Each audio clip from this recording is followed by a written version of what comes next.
কংগ্ৰেছে কৈছে যে আমি বোলে কিবা হিতাধিকাৰী নিৰ্বাচন কৰিছো ঠিক আছে আমি যদি হিতাধিকাৰীয়ে কৰিছো কংগ্ৰেছৰ মানুহবিলাকে কিয় অৰুণোদয় এপ্লাই কৰে কংগ্ৰেছৰ মানুহবিলাকে কিয় মাহত বিনামূলীয়া চাউল লয় তাৰ জবাবটো দিয়ক কংগ্ৰেছৰ মানুহবিলাকে কিয় অৰুণোদয় লৈ আছে কংগ্ৰেছৰ মানুহবিলাকে কিয় বিনামূলীয়া চাউল লৈ আছে আৰু এই কংগ্ৰেছৰ মানুহবিলাকে দালি নিমখ চেনি কিনিবৰ কাৰণে লাইনত থিয় হ'ব নিশ্চিত হৈ থাকক তাৰ মানে কংগ্ৰেছে লৈ থাকিব লাগে আমি বিজেপি খিনিয়ে ল'ব নালাগে কংগ্ৰেছৰ কথাটো হ'ল সেইটো কিন্তু আমি কংগ্ৰেছকো দিছো বিজেপিকো দিছো আমি দুখীয়া আৰু ধনীৰ পাৰ্থক্য আমি বিচাৰ কৰা নাই এজনে ক'লে যে মিঠাতেল দিব নালাগে তেতিয়া মই ক'লো সৰুতেতো মোৰ জ্বৰ হ'লে মায়েতো মিঠাতেল গৰম কৰিয়ে ভৰি তলত মালিচ কৰিছিলে কৰে নে নাই আপোনালোকে কৰে নে নাই তাৰ মানে কংগ্ৰেছে মাকৰ মৰমো বুজি নাপায় সব বাচ্চাক যেতিয়া বাচ্চাৰ বেমাৰ হয় আপোনালোকে গৰম মিঠাতেলে বাচ্চাক মালিচ কৰে নে নকৰে মোক আপোনালোকে কওক কৰে নে নকৰে এতিয়া কংগ্ৰেছে মিঠাতেলত লৈ মোক জুকায় একদিন মিঠাতেল নোহোৱাকৈ দালিখন খাওকচোন ইহঁতি একদিন মিঠাতেল নোহোৱাকৈ চব্জি এখন খাওকচোন তাৰমানে মই এইটোৱে বুজিলো যে এই কংগ্ৰেছৰ মানুহবিলাকক তেওঁলোকৰ মাকে সৰুতে চিনি পাইছিল যে ই আগত গৈ কংগ্ৰেছে হ'ব সেইকাৰণে তাৰ জ্বৰ উঠিলেও তাক তেলেদি কেতিয়াও মালিচ নকৰিছিলে সিহঁতে আগতে মাকেতো চিনিয়ে পায় মাকেতো কোন বাচ্চা কি হ'ব আগতে বুজি পায় গতিকে মাকে বুজি পালে যে ই ডাঙৰ হয় ডাক্তৰ ইঞ্জিনিয়াৰ নহয় ই ডাঙৰ হয় কংগ্ৰেছীয়ে হ'ব সেইকাৰণে তেওঁলোকক কেতিয়াও মিঠাতেলেদি মালিচ কৰা নাছিলে কিন্তু মই বুজি পাওঁ মিঠাতেলে হ'ল আটাইতকৈ মাক আৰু পুতেকৰ মাজত মমতাৰ আটাইতকৈ ডাঙৰ প্ৰতীকে হ'ল মিঠাতেল আৰু সেইকাৰণে আমি যেহেতু আমাৰ মায়ে আমাক মিঠাতেল মালিচ কৰাই ডাঙৰ কৰিছিলে সেইকাৰণে আমি মাৰ মৰম বুজি পাওঁ মই ঠিক কৈছো নে নাই কওক মই ঠিক কৈছো নে নাই কওক এতিয়া আপোনালোকে কওক চাউল কম দামত দিম দালি কম দামত দিম নিমখ কম দামত দিম মিঠাতেলো কম দামত দিব লাগে নে নালাগে লাগে নে নালাগে কংগ্ৰেছীবিলাকক দেখিলে অলপ ডাঙৰ কৰি ক'ব ঠিক আছে ইহঁতক দেখিলে অলপ ডাঙৰ কৰি ক'ব ইহঁতৰ চুইচবিলাকত নটটো লুজ হৈ আছে অলপ টাইট কৰিব লাগে কাৰণ যি কথা কয় তাৰ উল্টা কয়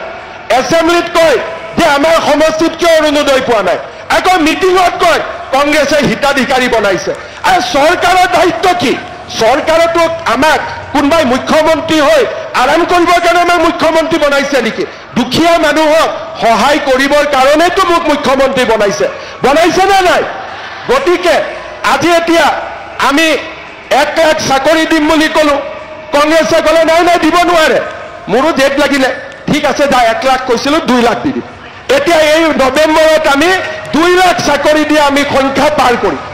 কংগ্ৰেছৰ হিংসা লাগে আগত চাকৰি লওঁতে 1 কোটি টকা ঘোষ খাইছিলে 50 লাখ টকা ঘোষ খাইছিলে এতিয়া বিজেপিৰ দিনত ৰিক্সা চালকৰ লৰাই চাকৰি পায় ঠেলা চালকৰ লৰাই চাকৰি পায় চব্জি বেপাৰী লৰাই চাকৰি পায় আমাৰ দুখীয়া দৰিদ্ৰ সন্তানে চৰকাৰী চাকৰি পায় কোনেও ভাবা নাছিল যে অসমত ইমান পৰিৱৰ্তন হ'ব পাৰে বুলি আজিও মানুহে বিশ্বাস নকৰে চাকৰি পোৱাৰ দিনাখন টিভিত আপোনালোকে দেখিছে মানুহৰ কিমান আবেগ কোনেও বিশ্বাস কৰিব পৰা নাছিল আৰু সেই কাৰণে আমি চিন্তা কৰো 1 লাখ কৈছিলো 2 লাখ দিলো অহাবাৰ 2 লাখ কম গৈ 4 লাখ দিব লাগিব এইটোৱে হৈছে বিজেপিৰ যাত্ৰা আমি কমকৈ কওঁ বেছিকৈ কৰো আমি কৈছিলো যে অৰুণোদয় 830 টকা দিম 1250 টকা দিলো আৰু ফেব্ৰুৱাৰী মাহত ডাঙৰ উপহাৰ এটা আৰু দিম এইটো ৰখি থাকক আজি নকওঁ কি দিব গৈ আছো আৰু মই দিম কিয় দিয়াটোৱে মোৰ দায়িত্ব কংগ্ৰেছত কি কৰিছিলে দিবতো নোৱাৰে গড়ৰ খৰ্গটোও বিক্ৰী কৰি দিছিলে যা গড়কেইটাও মাৰি শেষ কৰি আছিলে আজি তেওঁলোকে এতিয়া পিছত লাগিছে অৰুণোদয় তেওঁলোকে পিছত লাগিছে মহিলা উদ্যমিতা তেওঁলোকে পিছত লাগিছে মিঠাতেলৰ আৰে বাবা মিঠাতেল নোহোৱাকৈ কোনোবা মানুহে ভাত খাব পাৰে নেকি দালি খাব পাৰে নেকি মোৰ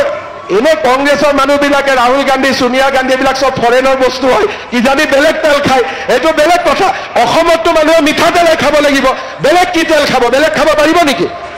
গতিকে আপোনালোকে এটাই কথা বুজি পাব যে কংগ্ৰেছে আপোনালোকক হিংসা কৰে কিবা আপোনালোকে বস্তু পালে কংগ্ৰেছে বেয়া পায় আৰু